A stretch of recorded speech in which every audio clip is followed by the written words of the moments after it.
सौ पाकीजा अत्तार मॅडमच्या कथा म्हणजे आयुष्याचे सार आहे. त्यांचे साहित्य गावातल्या मातीशी इमान राखत रुजले वाढले असले तरी ते त्यांच्या वैयक्तिक प्रतिभेने, अनोख्या शैलीने, बहुविध रंगाने व विविध गंधाने सजले आहे. असे भावपूर्ण उद्गार समारंभाचे अध्यक्ष ज्येष्ठ गझलकार AK शेख यांनी काढले. सौ पाकीजा अत्तार मॅडम लिखित रेशीम गाठी या कथासंग्रहाच्या प्रकाशन प्रसंगी ते बोलत होते. रिटगरी येथील सामाजिक विकास संस्थेच्या परिसरात हा कार्यक्रम साजरा झाला. कार्यक्रमाचे सूत्रसंचालन विलास नांगरे यांनी नेहमीच्या सफाईने केले.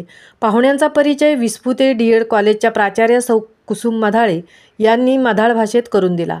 प्रमुख पाहुणे म्हणून ज्येष्ठ साहित्यिक व कोकण मराठी साहित्य परिषदे पनवेल शाखेचे अध्यक्ष रोहिदास पोटे, डॉक्टर अविनाश पाटील, गजानन म्हात्रे, शब्दालय प्रकाशन संस्थेचे प्रकाशक प्रकाश पवार हे उपस्थित होते. कार्यक्रमाप्रसंगी विभागीय अधिकारी आंधळे, सेवानिवृत्त मुख्याध्यापक विजयकुमार बनसोडे, मानखुर्द माध्यमिक विद्यालयाच्या प्राचार्या तनुजा शेट्टे, सुमन फाउंडेशनचे सचिन गवादे, लोक कल्याणकारी सेवा संस्था पनवेलचे संस्थापक ND खान, सौ सलमा खान, राजकुमार ताकमोगे, सौ मीना ताकमोगे, सुभाष फडके, ज्येष्ठ नागरिक तसेच मॅडमचे विद्यार्थी उपस्थित होते.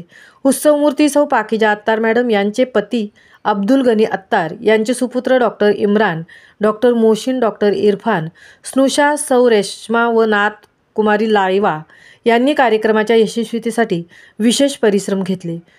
सौ कुसुम मधाळे यांनी कृतज्ञता व्यक्त करून कार्यक्रमाचा सुंदर समारोप केला. महामुंबईसह मिलिंद खारपाटील, पनवेल. लॉन्च हो रहा है, इसके लिए उनको बहुत बहुत बधाई. मैं मेरी ग्रैंडमदर को माँ बोल के पुकारती हूँ.